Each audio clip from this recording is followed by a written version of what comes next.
Hello,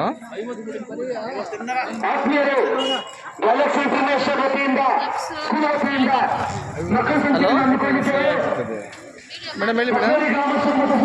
ಬಹುಶಃ ಬೇರೆ ನಾವೇನು ಮಕ್ಕಳನ್ನ ಯಾರೋ ಸೇರಿಸಲಿ, ನಾವಿಲ್ಲಿ ದುಡ್ಡು ಮಾಡಬೇಕು, ಯಾಮಾರಿಸ್ಬೇಕು ಅನ್ನೋ ಉದ್ದೇಶಕ್ಕೆ ಇವೆಲ್ಲ ಮಾಡ್ತಾ ಇಲ್ಲ. ನಾವೊಂದು ಸಂಸ್ಥೆ ಕಟ್ಟಿದ್ದೀವಿ, ಒಂದು ಶಾಲೆ ಮಾಡಿದ್ದೀವಿ. ಇವತ್ತು ಪ್ರಪಂಚದಲ್ಲಿ ಚೈನಾ ದೇಶದ ಶಾಲೆಗಳು ನೀವು ನೋಡಿರ್ಬೋದು, ಅಲ್ಲಿ ಪ್ರತಿಯೊಂದು ಮಕ್ಕಳ ಕೈಯಲ್ಲೇ ಮಾಡಿಸ್ತಾರೆ. ಇವತ್ತು ನಮಗೆ ನಾವೇನೆಲ್ಲ ಸಂಪಾದಿಸ್ಬೋದು. ಮಕ್ಕಳು ಕೊಟ್ಟು ನಾವು ಸಣ್ಣ ಮಕ್ಕಳಲ್ಲಿದ್ದಾಗೆ ತೋಟಗಳಲ್ಲಿ ಕೆಲಸ ಮಾಡ್ತಾ ಇದ್ವಿ, ದೈಹಿಕವಾಗಿ ನಾವು ಕೆಲಸ ಮಾಡ್ತಾ ಇದ್ವಿ, ಆರೋಗ್ಯವಾಗಿದ್ವಿ. ಇವತ್ತೇನಾಗಿದೆ, 10th ಸ್ಟ್ಯಾಂಡರ್ಡ್ ವರೆಗೂ ಮಕ್ಕಳು ತೋಟಕ್ಕೆ ಕಳಿಸಲ್ಲ ನಾವು. ಮತ್ತೆ ಯಾವಾಗ ನಮ್ಮಲ್ಲಿ ಶಕ್ತಿ ಇದೆ, ನಾವು ಮಕ್ಕಳನ್ನ ಒಂದು ಕೂಡ ಹಾಕ್ಬಿಟ್ಟು ಅವ್ರ ಕೈಲಿ ಏನೋ ಕೆಲಸ ಮಾಡಿದ್ರೆ ಸುಖವಾಗಿ ಸಾಕಿದ್ರೆ, ನಮ್ಗೆ ಅದಕ್ಕೆ 20 ವರ್ಷಕ್ಕೆ ಶುಗರ್ಗಳು ಬರ್ತಾ ಇದ್ದಾವೆ, ಹಾರ್ಟ್ ಅಟ್ಯಾಕ್ಗಳು ಬರ್ತಾ ಇದ್ದಾವೆ. ಆ ಕಾರಣಕ್ಕೆ ನಾವು ಮಕ್ಕಳನ್ನ ಯಾಕೆ ಆಟ ಆಡಿಸ್ತಾ ಇದ್ದೀರಿ ಅಂದ್ರೆ, ಆಟ ಆಡೋದ್ರ ಮುಖಾಂತರ ದೈಹಿಕವಾಗಿ ಮಕ್ಕಳಲ್ಲಿ ಒಂದು ಸದೃಢತೆ ಬರುತ್ತೆ. ಮಕ್ಕಳು ದೈಹಿಕವಾಗಿ ಕರಾಟೆ ಕಲಿಯೋದ್ರಿಂದ ಮಕ್ಕಳು ಸದೃಢರಾಗಿರ್ತಾರೆ. ಡ್ಯಾನ್ಸ್ ಆಡೋದ್ರ ಮುಖಾಂತರ ಅವ್ರು ಎಕ್ಸರ್ಸೈಸ್ ಮಾಡಿದಾಗ ಆಗ್ತದ, ಅವರು ದೈಹಿಕವಾಗಿ ತುಂಬಾ ಪ್ರಬಲರಾಗಿರ್ತಾರೆ. ಮತ್ತೆ ಇನ್ನೊಂದೇನು ಅಂದ್ರೆ ಆಕ್ಟಿವ್ ಆಗಿರ್ತಾರೆ. ನಾವು ಮಕ್ಕಳನ್ನ, ಅಯ್ಯೋ ನನ್ನ ಮಗ ತುಂಬಾ ಒಳ್ಳೆಯವನಪ್ಪ, ಯಾರ ತಟ್ಟಕ್ಕೆ ಹೋಗಲ್ಲ ಅಂದ್ರೆ ಅವ್ನ ಜೀವನದಾಗ ಏನು ಆಗಲ್ಲ ಅಂತ ಅರ್ಥ. ಮಕ್ಕಳು ಚುರುಕಾಗಿರ್ಬೇಕು. ಮಕ್ಕಳಲ್ಲಿ ಮೈಂಡ್, ಈಗ ನೋಡಿ, ಈಗ ಸ್ಪೋರ್ಟ್ಸ್ ಮ್ಯಾನ್ಸ್ ಎಲ್ಲರೂ ಕ್ರಿಕೆಟ್ ಆಡಕ್ಕಾಗಲ್ಲ, ಎಲ್ಲರೂ ವಾಲಿಬಾಲ್ ಆಡಕ್ಕಾಗಲ್ಲ, ಎಲ್ಲರೂ ಆಗಲ್ಲ. ಬೆಳಿಗ್ಗೆಯಿಂದ ಎಕ್ಸರ್ಸೈಸ್ ಮಾಡ್ತಾರೆ. ಯಾಕೆ ಹೇಳು? ನಮ್ಮ ಶಕ್ತಿ ಬರ್ಬೇಕಂದ್ರೆ ದೇಹ ಇದ್ರೆ ಸಾಕು, ಎಕ್ಸರ್ಸೈಸ್ ಮಾಡಬೇಕು. ಆ ಎಕ್ಸರ್ಸೈಸ್ ಮಾಡಿದ್ರೇನೆ ನಮ್ಮ ದೇಹ ಸ್ಟ್ರಾಂಗ್ ಆಗಿರೋದು. ಆ ಜ್ಞಾನನೂ ಅಷ್ಟೇನೆ, ನಾವು ಓದಿದ್ರೇನೆ ಜ್ಞಾನ ಬರೋದು. ಜ್ಞಾನ ಓದ್ಬೇಕಂದ್ರೆ ನಾವೇನಾಗಿರ್ಬೇಕು? ಆಕ್ಟಿವ್ ಆಗಿರ್ಬೇಕು. ಮಕ್ಕಳಿಗೆ ನಾವು ಬುಕ್ ಕೊಟ್ಬಿಟ್ಟು 24 ಗಂಟೆ ಕುದುರೆ ಲಾಳಾಗ್ದಂಗೆ ಹಾಕ್ಬಿಟ್ಟು ನೀವು ಓದು ಓದು ಓದು ಅಂದ್ರೆ ತಲೆ ಗೊತ್ತಲ್ಲ. ಮಕ್ಕಳು ಓದ್ಬೇಕಂದ್ರೆ ಮಕ್ಕಳಲ್ಲಿ ಐಕ್ಯೂ ಬೆಳಿಬೇಕು, ಜ್ಞಾನ ಬೆಳಿಬೇಕು, ಪ್ರಪಂಚದ ಜ್ಞಾನ ಬೆಳಿಬೇಕು. 4 ಕ್ಲಾಸ್ ರೂಮಲ್ಲಿ ಕೂಡಾಕ್ಬಿಟ್ಟು ಮಕ್ಕಳನ್ನ ಅಲ್ಲಿ ಬರೀ 4 ಅಕ್ಷರ ಕಂಠಪಾಠ ಮಾಡಿಸಿ ಮಕ್ಕಳಿಗೆ, ಅಯ್ಯೋ ನಮ್ಮ ಮಗು 100 ಅನ್ನೋದಲ್ಲ. ನಮ್ಮ ಮಗು ಎಲ್ಲೇ ಬಿಟ್ಟರು ಕೂಡ, ಬಸ್ ಸ್ಟ್ಯಾಂಡ್ ಬಿಟ್ಟರು ಕೂಡ ನಮ್ಮ ಮಗು ನಮ್ಮ ಮನೆ ಸೇರ್ಬೇಕು.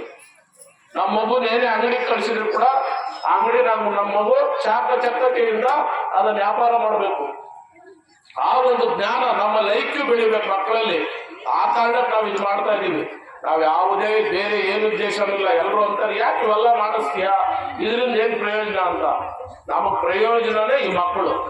ಇವತ್ತು ನಮ್ಮ ಶಾಲೆಯ ಮಕ್ಕಳು ಇವತ್ತು ZTV ಡ್ಯಾನ್ಸ್ ಕರ್ನಾಟಕ ಡ್ಯಾನ್ಸ್ ಅಂತ ಕಾರ್ಯಕ್ರಮದಲ್ಲಿ ನಮ್ಮ ಮಗು ಒಂದು ಭಾಗವಹಿಸಿದ್ರು ಕೂಡ ಅದು ನಮ್ಮ ಸಾಧನೆ. ಸಂಗೀತದಲ್ಲಿ ಒಂದು ಮಗು ಯಾರನ್ನ ಭಾಗವಹಿಸಿದ್ರು ಕೂಡ ಅದು ನಮ್ಮ ಶಾಲೆಯ ಸಾಧನೆ. ಮತ್ತೆ ನಮ್ಮ ಶಾಲೆಯ ಮಕ್ಕಳು ಮುಂದೆ ದೊಡ್ಡವರಾದಾಗ ನೀನು ಎಲ್ಲಿ ಓದಿದ್ದು ಅಂದ್ರೆ ಗ್ಯಾಲಕ್ಸಿ ಇಂಟರ್ನ್ಯಾಷನಲ್ ಶಾಲೆ ಅಂತ ಹೇಳ್ತಾರಲ್ಲ, ಅದೇ ನಮಗೆ ಸಿಗೋ ಅವಾರ್ಡು. ಆ ಕಾರಣಕ್ಕೆ ನಾವು ರೂಮಲ್ಲಿ ಕೂಡ ಹಾಕ್ಬಿಟ್ಟು ಮಕ್ಕಳಿಗೆ ಬಲವಂತವಾಗಿ ಅವರಲ್ಲಿ ಒತ್ತಡ ಮಾಡಿ ಎಜುಕೇಶನ್ ಕೊಡೋಕೆ ನಾವು ಹೋಗಲ್ಲ. ನಾವು ಮಕ್ಕಳನ್ನ ಆಕ್ಟಿವ್ ಆಗಿ ಸದಾ ಅವ್ರು ಖುಷಿಗಿರ್ಬೇಕು, ಲವಲವಿಕೆಯಿಂದ ಇರಬೇಕು, ಆನಂದವಾಗಿರ್ಬೇಕು. ಅವಾಗ ಅವ್ರಿಗೆ ಓದಿದ್ದು ಅರ್ಥ ಆಗುತ್ತೆ, ನಾವು ಹೇಳಿದ್ದು ಅರ್ಥ ಆಗುತ್ತೆ. ತಂದೆ ತಾಯಿ ಜೊತೆ ಶಾಲೆನಲ್ಲಿ ಎಲ್ಲರಲ್ಲೂ ಅವ್ರು ಖುಷಿಯಿಂದ ಭಾಗವಹಿಸ್ತಾರೆ, ಎಲ್ಲರಲ್ಲಿ ಇಂಟರ್ವ್ಯೂ ಆಗ್ತಾರೆ. ಇಲ್ಲ ಅಂದ್ರೆ ನಮ್ಮ ಮಗು ತುಂಬಾ ಜಾಣಪ್ಪ, ಕುಂತಿದ್ದಾಗೆ ಇರ್ತಾನ, ಬುಕ್ ಮುಂದಿಕ್ಕಿಟ್ರೆ ಓದ್ತಾನೆ ಇರ್ತಾನ, ಮಾರ್ಕ್ಸ್ ಮಾತ್ರ 0ನೇ ಬರ್ತಾ ಇರ್ತದ. ಆ ಥರ ಆಗೋದು ಬೇಡ ಅನ್ನೋ ಕಾರಣಕ್ಕೆ ನಾವು ಮಕ್ಕಳ ಸಂತೆ ಮಾಡ್ತಾ ಇದ್ದೀರಿ. ಮಕ್ಕಳಿಗೆಲ್ಲ ಕಲಿಸಿದ್ದೀರಿ, ಈಗ ನಾವು ಮಾಡ್ತಾ ಇದ್ದೀರಿ. ಇಲ್ಲಿ ಬಂದಿರೋ ಮಕ್ಕಳು ಪ್ರತಿ ದಿವಸ ಕಳಿಸಿದ್ದೀವಿ. ಇದ್ರ ಮೇಲೆ MRP 10 ರೂಪಾಯಿ ಇರ್ತದ. ನಾವು 10 ರೂಪಾಯಿ ಮೇಲೆ 1 ಪೈಸಾ ಮಾಡಿದ್ರು ಕೂಡ ನಮ್ಮ ಮೇಲೆ ಕ್ರಿಮಿನಲ್ ಕೇಸ್ ಹಾಕ್ಬೋದು. ಇದು ಮಕ್ಕಳು ಗೊತ್ತಾಗ್ಬೇಕು, ಅದನ್ನು ಕಲಿಸಿದ್ದೀವಿ.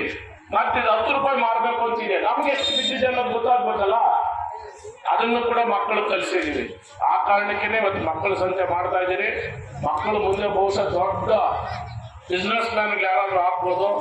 ಅದಕ್ಕೆ ನಾವು ಅವರಲ್ಲಿರುವಂತ ಒಂದು ಶಕ್ತಿಯನ್ನ, ಅವರಲ್ಲಿರುವಂತ ಕಲೆನ ಈಚೆ ತರಬೇಕು. ಅದೇ ನಮ್ಮ ಸಂಸ್ಥೆಯ ಉದ್ದೇಶ. ಆ ಕಾರಣಕ್ಕೆ ಇವತ್ತು ನಾವು ಈ ಕಾರ್ಯಕ್ರಮ ಹಮ್ಮಿಕೊಂಡಿದ್ದೀವಿ. ಅತಿಥಿಗಳು ನಾವು ಕರೆದಾಗ ಸ್ಪಂದಿಸಿ ಬಂದಿದ್ದಾರೆ. ಮುಖ್ಯವಾಗಿ ನಮ್ಮ ಶಿಕ್ಷಕರು ಅವ್ರು ಸದಾ ಏನಾದ್ರೂ ಮಾಡ್ತಾ ಇರ್ಬೇಕು. ಅವ್ರು ಸದಾ ಏನ್ ಸರ್ ಇದು ಮಾಡೋಣ ಅದು ಮಾಡೋಣ, ಅದು ಮಾಡಿದ್ರೆ ಮಕ್ಕಳು ಕಲಿತಾರೆ ಸರ್, ಡೈಲಿ ಕರ್ಕೊಂಡು ಹೋಗ್ಬೇಕು ಸರ್, ಮಕ್ಕಳು ರಾಗಿ ತೆನೆ ತೋರಿಸ್ಬೇಕು, ರಾಗಿ ಉಳ್ಳೋದು ತೋರಿಸ್ಬೇಕು. ಪ್ರತಿಯೊಂದು ನಾವು ಹೇಳೋದಕ್ಕಿಂತ ಕಣ್ಣಾಗ ನೋಡಿದ್ರೆ ತುಂಬಾ ಬೇಗನೆ ನಾವು ಅದನ್ನು ಅರ್ಥ ಮಾಡ್ಕೊಂತೀವಿ. ಇವತ್ತು ಸಿನಿಮಾ ಕೇಳ್ರಿ, ಸಿನಿಮಾ ಹೀರೋಗಳನ್ನ ಹೆಸರೆಲ್ಲ ಹೇಳ್ತಾರೆ ಮಕ್ಕಳು, ಯಾಕಂದ್ರೆ ಅವ್ರು ಕಣ್ಣಾಗ ನೋಡಿರ್ತಾರೆ.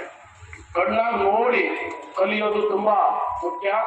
ಆ ಕಾರಣಕ್ಕೆ ನಾವು ಪ್ರತಿಯೊಂದನ್ನು ಮಕ್ಕಳನ್ನ ಕರ್ಕೊಂಡೋಗಿ ಸ್ಪಾಟಲ್ಲಿ ತೋರಿಸಿ ಪಾಠ ಮಾಡಿಸ್ತಾ ಇದ್ದಾರೆ ಶಿಕ್ಷಕರು. ಈ ಸಂದರ್ಭದಲ್ಲಿ ಇಂಥ ಒಳ್ಳೆ ಶಿಕ್ಷಕರು ನಮ್ಮ ಶಾಲೆಯಾಗಿರೋದಕ್ಕೆ ಅವ್ರಿಗೂ ಸಹ ನಾನು ಅಭಿನಂದಿಸ್ತಾ 4 ಪ್ರಾಸ್ತಾವಿಕ ಮಾತಾಡಕ್ಕೆ ಅವಕಾಶ ಮಾಡಿಕೊಟ್ಟು ಎಲ್ಲರಿಗೂ ಹೊಂದಿಸಿ. ಯೂರಾಲಜಿ ವಂಶೋದಯ ಆಸ್ಪತ್ರೆಯಲ್ಲಿ ನಾವು ಸಮಗ್ರ ಮೂತ್ರಶಾಸ್ತ್ರದ ಆರೈಕೆಯನ್ನ ಒದಗಿಸುತ್ತೇವೆ. ರೋಗ ನಿರ್ಣಯದಿಂದ ಚೇತರಿಸಿಕೊಳ್ಳುವವರೆಗೆ ನಿಮ್ಮ ಆರಾಮ ಮತ್ತು ಆರೋಗ್ಯವನ್ನ ಖಚಿತಪಡಿಸಿಕೊಳ್ಳಲು ನಮ್ಮ ತಜ್ಞರ ತಂಡ ಸದಾ ಸಿದ್ಧರಿದ್ದಾರೆ.